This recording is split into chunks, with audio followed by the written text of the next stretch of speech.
러시아 매체 오스트로즈노 노보스티의 텔레그램 채널이 어제 공개한 사진입니다.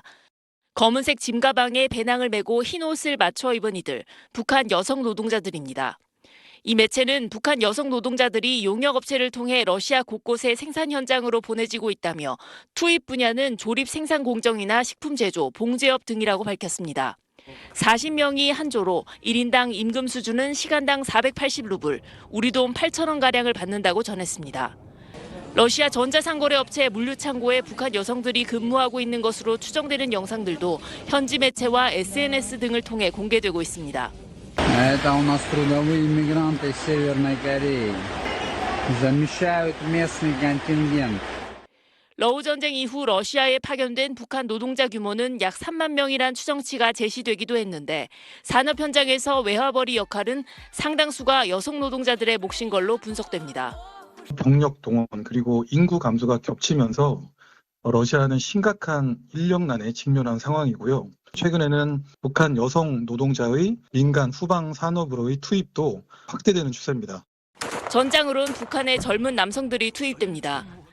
젤렌스키 우크라이나 대통령은 어제 북한이 러시아에 3만에서 최대 5만 명의 병력을 보내기로 결정했다고 주장하면서 한국과 협력 필요성을 강조했습니다. 러우 전쟁 장기화 속에 북러의 밀착은 전방위적으로 확대되는 양상입니다. SBS 김아영입니다. 러시아가 북한군 3만 명을 추가로 수용하기 위한 준비 작업에 들어갔다는 우크라이나 정부의 주장이 나왔습니다. 볼로디미르 젤렌스키 우크라이나 대통령은 현지 시간 25일 연설을 통해 러시아가 북한으로부터 군인 3만 명을 추가로 지원받으려 한다며 지난달부터 러시아 보로네시주에서 이들을 수용하기 위한 준비가 진행되고 있다고 밝혔습니다. 사실일 경우 이는 기존의 러시아 쿠르스크 지역 등에 투입된 걸로 추산되는 북한군 14,000여 명의 2배가 넘는 대규모 인원입니다.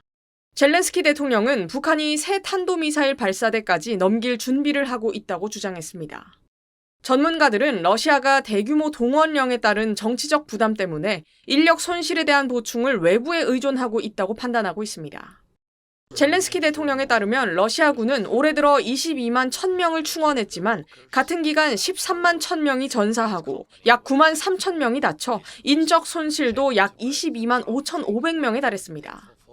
이에 북한의 신규 병력이 차출돼 후방 경계나 접경 지역 방어를 맡아주면 러시아 정규군이 도네츠크 등 주요 공세 축선에 전력을 집중할 여력이 생기기 때문입니다.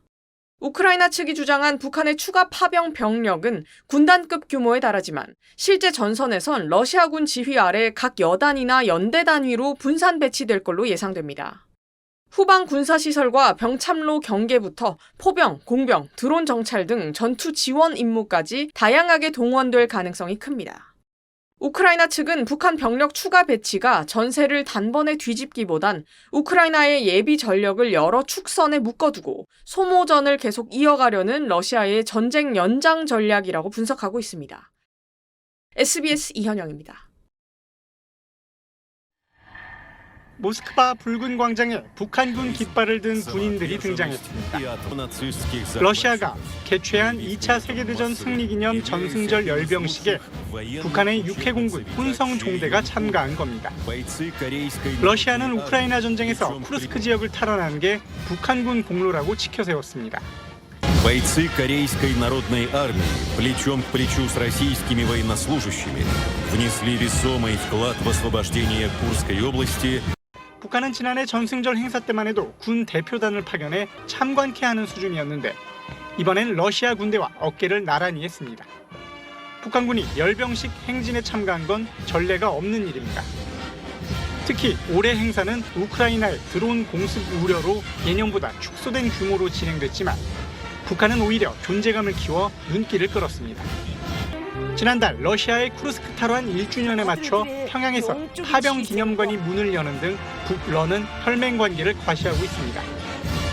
북한군의 참가는 한층 더 가까워진 양국 관계의 상징적 장면이라는 평가가 나옵니다.